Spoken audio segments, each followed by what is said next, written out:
Welcome back. Anura Kumara Dissanayake, popularly known as AKD, was sworn in as Sri Lanka's 9th president. The 55-year-old leftist leader beat his nearest rival, Sajith Premadasa, in a historic second round of counting, which included second preference votes.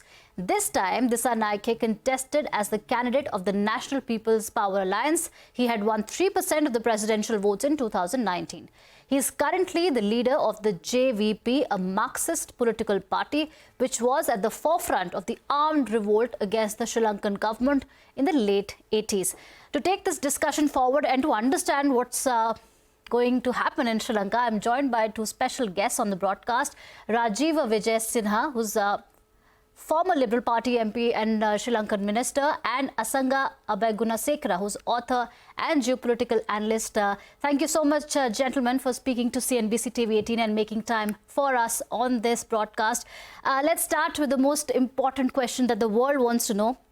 Mr. Wijesinha, what does a leftist president mean for Sri Lanka, and what do you think should be the immediate priorities for the new president as far as the economic struggles of Sri Lanka are concerned? Well, I think the first thing is that there's a great sense of relief in the country that we have someone who will actually care about the worst of people. You know, we've had very top-down government for a long time, and there's been a sense for the last few years that the government did not represent the people, nor did Parliament. And it was going its merry way in claiming to solve our bankruptcy, but in actual fact just making things worse by borrowing more and more with no productivity at all. So I think that is the first thing that this government must do, which is to work out a way of dealing with our debt while at the same time engaging in productive, let's say, initiatives in sectors that can actually start earning us wealth again. You know, we've been run down into the ground for many reasons. Small and medium industries have been allowed to collapse. Agriculture is dying. There's been no sense of value addition to the agriculture we have. And no one's cared about it. We've had a bunch of idiots, ministers who were idiots. I mean, I remember the present speaker when he was Minister of Agriculture. I speak to him and said, I asked him what was being done about value addition. And he said, oh, yes, here's the year of value addition. No, we've done nothing. And they didn't care. All they wanted was their perks. The second most important thing, the country wants it and the economy wants it, is getting back the money that has been plundered. And I don't think that's at all difficult. I think there's a couple of swift prosecutions, something like the Thai law that allows you to take over assets that were not properly obtained and cannot be explained away, confiscation of property, to make sure that money does get into the coffers, at least a small proportion of the massive amounts that have been stolen in the last, let's say, 12 years. Right, important points there. Mr. Asanga, do you want to weigh in?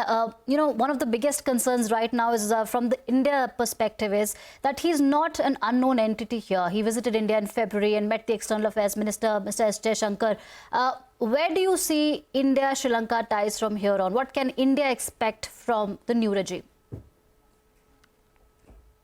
Well, first, I need to agree with what Professor Rajiva Wijesinghe mentioned. It is the economic woes, the serious economic crisis that got the popularity of Anura Kumara Dissanayake.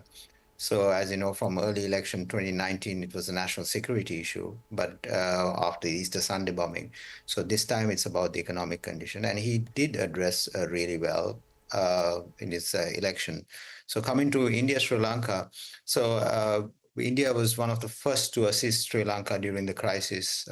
That's with a amount which is long before IMF. So you would have to understand the relationship, as well as Sri Lanka's stability is really important for India also. And for mainly because of India's, concerns that are there in the island, mainly from China, as well as various other issues, geopolitical issues. So the relationship is really important. You see You see Indian ambassador basically congratulating him first, as well as, developing this relationship. As you have clearly mentioned, the leftist, the Marxist party, JVP, from his 1980s, there's been ups and downs in their relationship, talking on especially Right. on the Indo-Lanka Accord and all that. So you need to rebuild that. All right. Thank you so much, gentlemen, for making time and speaking to CNBC TV18 on this big international headline that we have been tracking, Sri Lanka's 9th president. With that, it's a wrap on this edition of Business 360. More news and updates continue right here on CNBC TV18. Stay tuned.